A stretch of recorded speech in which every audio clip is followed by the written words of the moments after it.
The point is that in a corresponding way, through a real exertion and effort, avoiding indolence, man has to develop further the thinking habits already evolved.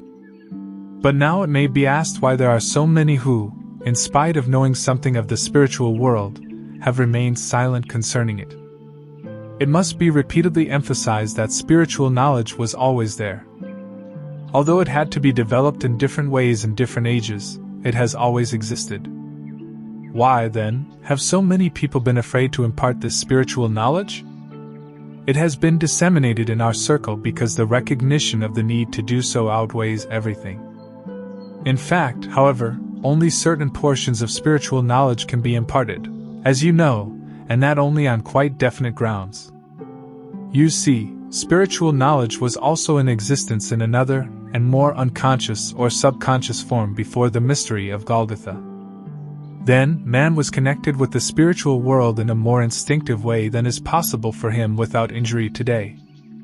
Moreover, a great portion of mankind was omitted because the way to the spiritual world was only open to those who received fitting preparation.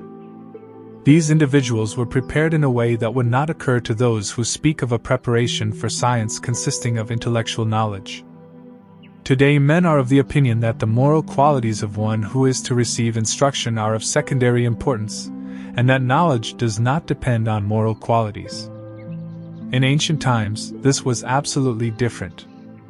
Then, when knowledge was communicated through the mysteries, it was imparted only to those who had undergone a special and strict moral discipline.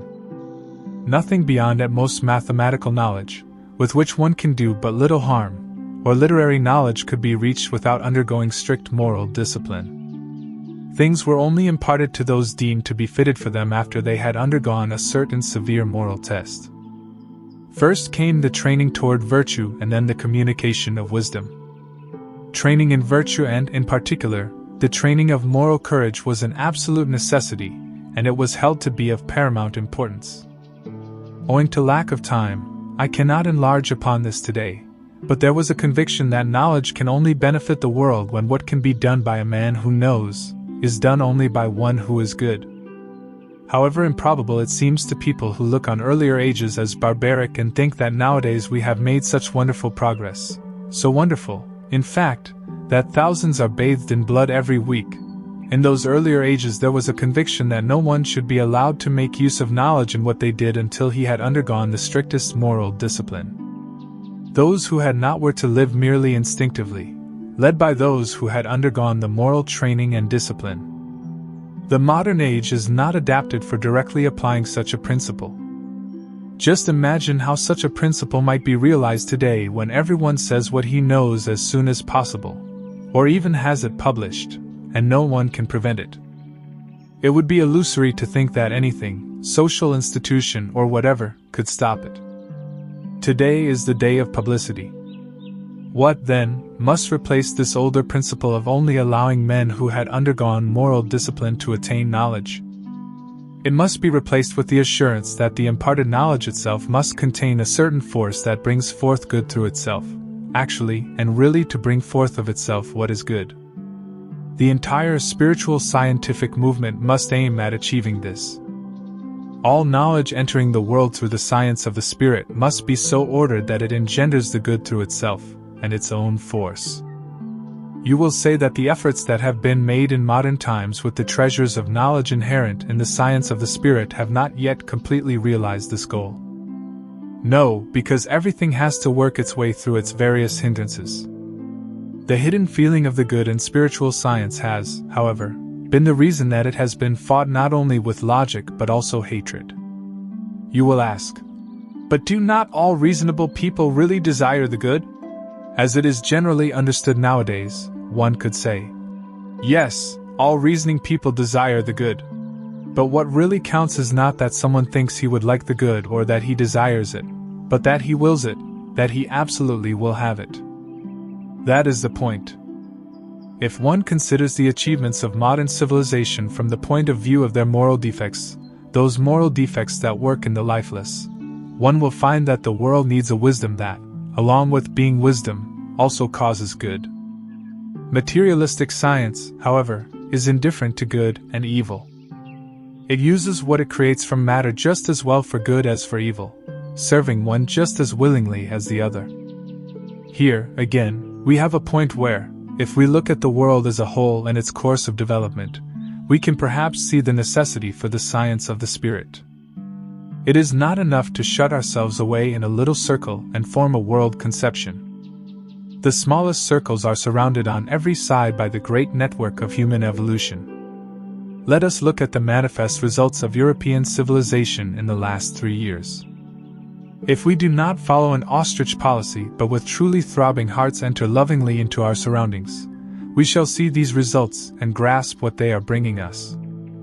Because the one or other of us is protected from what rages against Europe today is no reason for turning away from the terrible state into which modern civilization has been hurled.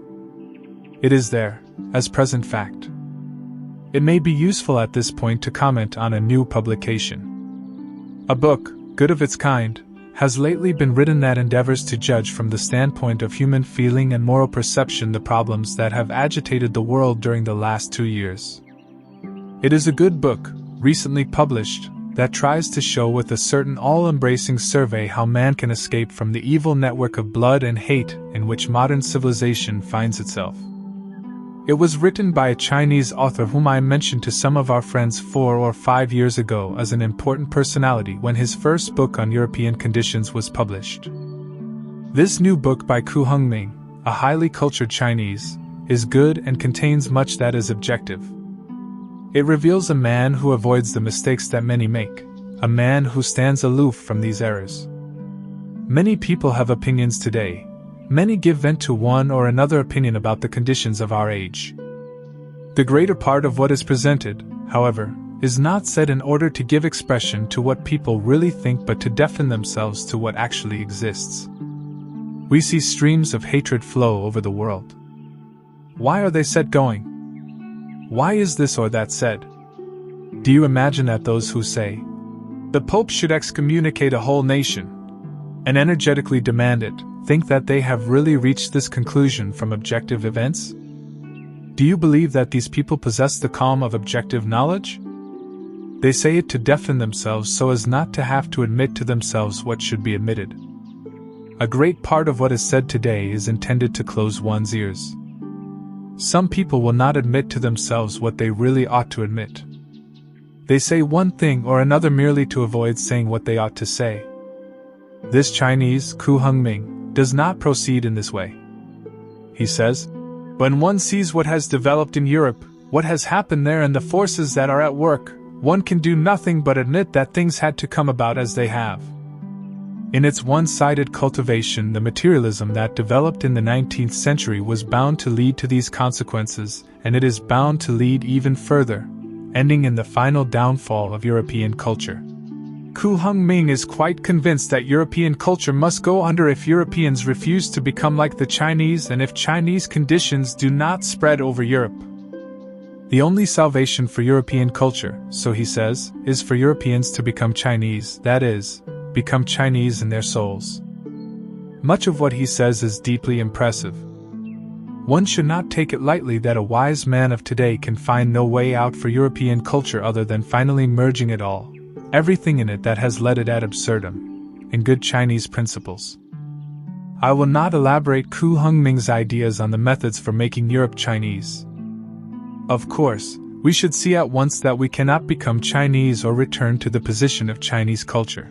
But if there were no other way out than the one Ku Hongming sees, then that would be better than to continue on the path that European culture has taken. It would definitely be better. It would be better to become Chinese than to proceed further on the course that materialistic civilization has pursued thus far, because disintegration would be inevitable. Do not believe, however, that it can be prevented by any of the old means and methods. As a matter of fact, spiritual science has always been somewhat in agreement with the opinion of Ku Hongming, not regarding Chinese civilization but rather the first part of his statement. It therefore fosters, as its great ideal, drawing knowledge from the spiritual world that leads back into it, and that also can make men good through its own force, that is, a knowledge working morally through its own force and engendering moral impulses.